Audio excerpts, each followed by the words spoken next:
Olha isso, Caio, Fábio. Vup!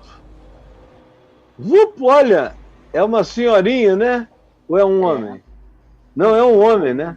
É um cara, não sei, Deixa eu Caio. aumentar a minha Parece tela. que tá de saia, parece que tá de saia. Olha lá, Pois é, mulher. mas porque não é na nossa região, isso pode ser na Índia. É um homem, cara, acho que tem um bigode ali. Deixa eu voltar de novo. Olha isso. Olha, lá vai o irmão. Oi. Oi, foi mais a água que o fez ver, ó. Ainda tá de máscara, né? Já foi na pandemia, brother. Coisa de pandemia. É mesmo, Olha, Caio. tá de máscara. É. Ocorridos Tá de pandemia. Olha lá. eu acho que é um irmão. Eu Olha acho que é um maninho. Que só realizou, só percebeu do que escapou depois que já tinha escapado. Na hora ele nem sabe, ó. Não, o susto dele vem depois, cara. Tem um delay lá. Pois é, se não fosse a poça e a água que veio na direção dele, talvez ele tivesse continuado. E ele já tá correndo para onde não precisa, né, Caio? Cara, eu queria falar com você que está sendo salvo e não percebe. Está sendo preservado, meu amigo, e não discerne. O que você está precisando? De uma poça d'água na cara, ó. Foi um batismo de lama que fez o cara enxergar que tinha sido salvo. Do contrário, não tinha nem percebido coisa nenhuma. Olha isso, cara. Rapaz, a criatura humana é extraordinária. Eu só pergunto ao nosso pessoal aqui se, porventura, você está sendo salvo de coisas e você nem olha. Você anda tão distraído que você nem vê a sua salvação, seu livramento. É bom andar de olhos abertos para enxergar, não só evitar o que pode nos atingir, mas enxergar aquilo que quase nos atingiu. Só não nos atingiu por graça. Esse cara só percebeu o perigo que ele passou, sabe quando, Braulio? Ó, quando esse carro se arrebenta lá na frente e ainda passa, ó. Ele olhou e falou, quando ele olhou lá na frente, ele disse, esse carro foi o que passou à minha direita, esse vento foi aquele carro, eu escapei disso. Aí ele corre retardatariamente, dizendo, coisas acontecem na extrema direita do meu caminho. Olha só, cara. Coisas acontecem na extrema direita do meu caminho. Estão acontecendo e eu estou demorando a enxergar as coisas loucas que estão sendo feitas bem aqui, na extrema direita do meu caminho. Eita, eita. Irmão, não é moleza, não. Rapaz. Caio, uma pessoa pergunta aqui, na hora do livramento, ela pergunta, Caio, isso é somente sorte ou algo divino? Eu não faço diferença entre sorte ou algo divino. Se você mesmo escrever aí o significado de acaso no portal Caio Fábio e no canal no YouTube, você vai ver que, para mim, essa coisa de acaso ser algo que acontece sem Deus, não existe. Tudo acontece em Deus. Deus não existe. Agora, tudo que existe, existe em Deus. Então, como eu tenho dito muitas vezes, o acaso é a liberdade fenomenológica da natureza das coisas. É Deus dando a liberdade do fenômeno. É o que nós, não tendo palavras para descrever, chamamos de acaso, mas o acaso é o livre-arbítrio fenomenológico da natureza e dos seus acontecimentos possíveis ou em probabilidade. O acaso é o livre-arbítrio das probabilidades num dado fenômeno. Mas isso tudo acontece em Deus, porque tudo isso existe em Deus. Assim, aí não dá nem para você me fazer a pergunta, Caio, isso aí foi intervenção de Deus ou foi sorte? Tudo é intervenção de Deus, até quando não é intervenção de Deus do ponto de vista bíblico. E então orou Ezequias e o Senhor mandou um anjo que destruiu o exército de Senaqueribe, porque morreram 185 mil homens. Ninguém viu o anjo do Senhor ir lá e matar 185 mil homens. Mas a interpretação de Ezequias é que foi o anjo do Senhor que matou 185 mil homens do exército de Senaqueribe durante aquela noite, embora ninguém tenha visto nada. Amanheceram mortos. No entanto, eles podem ter sido mortos. O anjo do Senhor pode ter sido algo que eles já vinham guardando, comeram, estavam contaminados, vírus ou bactéria ou fungo desgraçado que alimentava da comida só dos oficiais, porque só os oficiais morreram, os outros que não eram oficiais não morreram, comiam outra comida. Esses caras, 185 mil deles amanheceram mortos.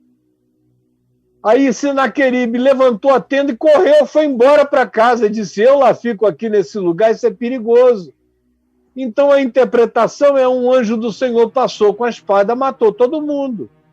E eu não tenho a menor dúvida de que essa sincronicidade seja uma intervenção da manifestação dos anjos do Senhor, desses espíritos destinados ao socorro daqueles que hão de herdar a salvação, como diz a carta aos Epístola aos Hebreus. Nenhum problema. Agora, o modus operandi é que tem uma variação extraordinária, como o Mar Vermelho. Abriu.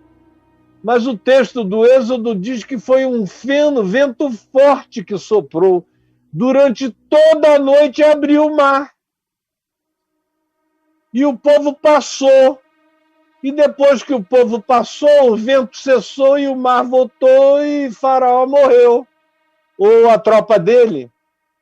Então, muita coisa acontece por fenômeno.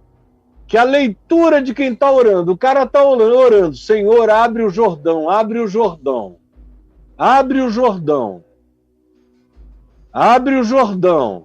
Eram os israelitas vindo para a terra de Canaã, atravessando o deserto do Sinai, e querendo entrar, já tinham deixado os desertos para trás, estão na chegada, estão na Jordânia, do outro lado do Jordão, no deserto do Jordão, no que hoje é a Jordânia, vindo, e a oração é abre o Jordão, porque a arca vai na frente, e os sacerdotes vão tocando a trombeta. Quando eles chegaram, que puseram o pé na água do Jordão, a água do Jordão parou. Maravilhoso. E aí os sacerdotes continuaram, a arca atravessou, os sacerdotes tocando, o povo veio atrás, atravessou todo mundo, levou dias atravessando. Não dava para atravessar num dia só. Não era uma caravana para Israel com 3 mil membros, eram milhares. Atravessaram, levaram dias. Depois que eles atravessaram, o rio voltou a correr. Muito tempo depois, a gente veio a saber, pelos arqueólogos, pelos historiadores, o que aconteceu. Você sabe o que aconteceu? O que aconteceu, Caio? Lá no alto do Jordão, mais acima, bem mais acima, no norte, não na parte em que ele é caudaloso, mas na parte em que ele é mais estreito e passa por barrancos, um daqueles barrancos enormes afrouxou e caiu no rio. E represou o rio. Justamente na hora em que os sacerdotes puseram o pé lá embaixo, algumas horas antes, esse barranco tinha caído. Olha a sincronicidade milagrosa. O barranco cai, o rio é fechado, ninguém está sabendo de nada. Foi a quilômetros acima no norte. Na hora que eles botam o pé pela fé no rio, a água para. Represou lá em cima. Atravessam dias até que a represa natural se arrebenta ante a força do rio e a água volta a correr.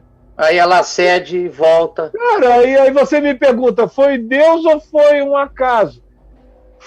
Foi um fenômeno de Deus. Quem estava lá em cima, olhando como arqueólogo, diz, ai, que acaso. Acaso droga nenhuma, é o livre-arbítrio fenomenológico da natureza acontecendo como algo que, no ato de acontecer, produz, sem conexão imediata, mas produz aquilo que se estava buscando que acontecesse.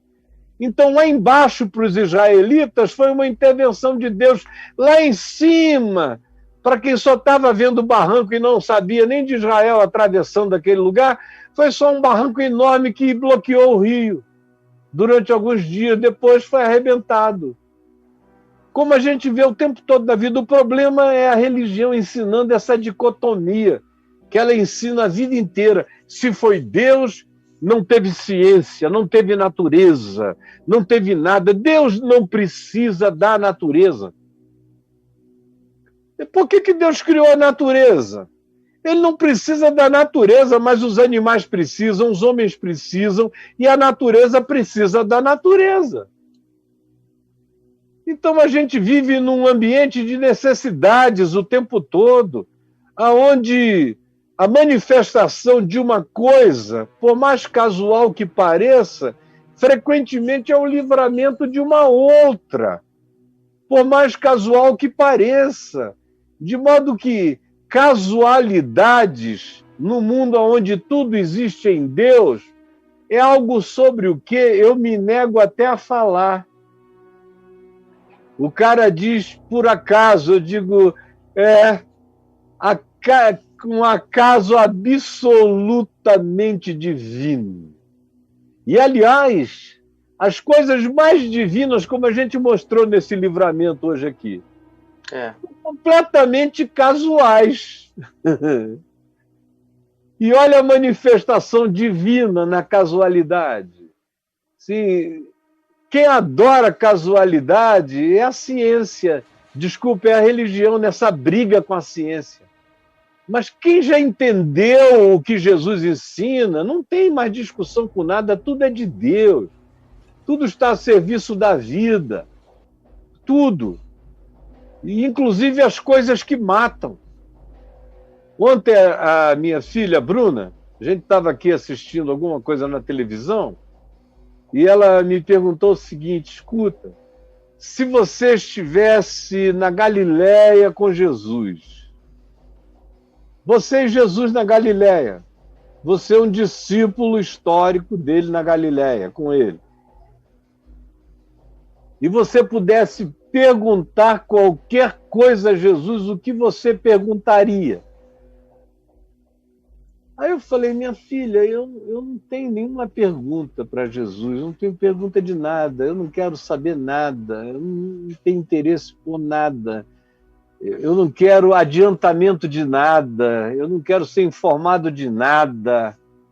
Já basta o que eu vejo. Você não quer spoiler, não? Não quero spoiler do Apocalipse, nem da minha vida, nada. Não quero saber quem vai viver mais, quem vai morrer. Não quero saber se eu vou morrer, ter a bênção de que os meus filhos me sepultem, ou se eu ainda vou ter que sepultar algum filho. Deus me livre, eu não quero saber de nada disso, não.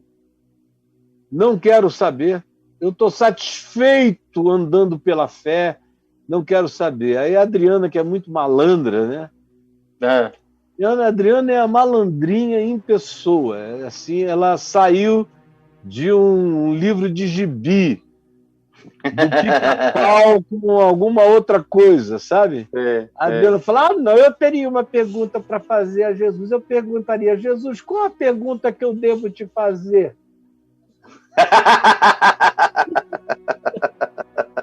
É muito cretininha, né? Já joga o negócio para cima dele. Que eu devia te fazer. Exatamente. Aí, é legal, né? Agora eu não tenho nem essa pergunta, eu não tenho nem esse interesse, eu não tenho nem essa curiosidade, eu não tenho nada. Basta seguir Jesus, eu estou seguindo, ó. Cara, se você está seguindo Jesus, você não tem mais perguntas. Você ainda tem perguntas quando você não está seguindo Jesus.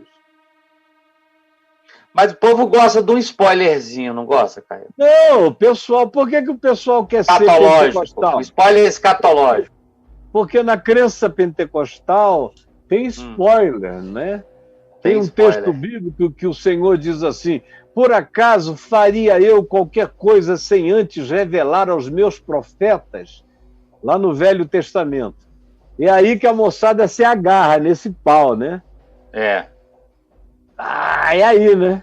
É só isso que eles citam. Aí vem Jesus e diz, não, olha, não vos compete saber nem tempos, nem épocas que o Pai reservou para sua exclusiva autoridade, mas recebereis poder e sereis minhas testemunhas. Fim de papo. Aí quando João pergunta a Jesus sobre Pedro, lá na Galileia, João vai andando com Jesus na praia, depois da ressurreição, Pedro já tinha tido aquele diálogo do tu me amas 3 vezes e tudo mais, então Pedro fica para trás, João vai andando com Jesus, aí ele fala, vira a cabeça assim para Jesus e diz, e quanto a este, o que vai acontecer com ele? Queria um spoiler sobre a vida de Pedro. E aí Jesus disse, se eu quero que ele permaneça até que eu venha, que te importa? Se eu quisesse que esse cara durasse para sempre, o que isso tinha a ver contigo? Vive a tua vida, cara. Vive a tua vida. O que Jesus está dizendo é vivam a vida de vocês. Vivam pela fé. Vivam sem medo. E vivam crendo nas minhas palavras, porque ele diz, eu vos tenho predito, eu vos tenho dito, antes que aconteça, andem no chão da minha palavra. Só que ele nos disse como a gente deve viver. Não disse quando as coisas vão acontecer, ele só disse como a gente tem que viver no meio de qualquer coisa que aconteça. Disse as coisas que acontecerão, não disse quando acontecerão, mas disse como a gente deve viver, não importando o timing delas. Eu sei que eu estou andando no tempo de Deus, obedecendo e seguindo a Jesus. O resto é comentário, o resto é prognóstico, o resto é loteria, o resto é roleta russa escatológica. Eu estou fora. Eu não quero saber de nada, não quero saber o dia da minha morte, não quero saber de coisa alguma. Eu estou feliz. Ele sabe por mim, ele sabe o caminho, eu só preciso seguir. Se eu seguir, eu não tropeço. E eu chego aonde eu preciso chegar. É só o que interessa. E quem está me seguindo também chega com segurança.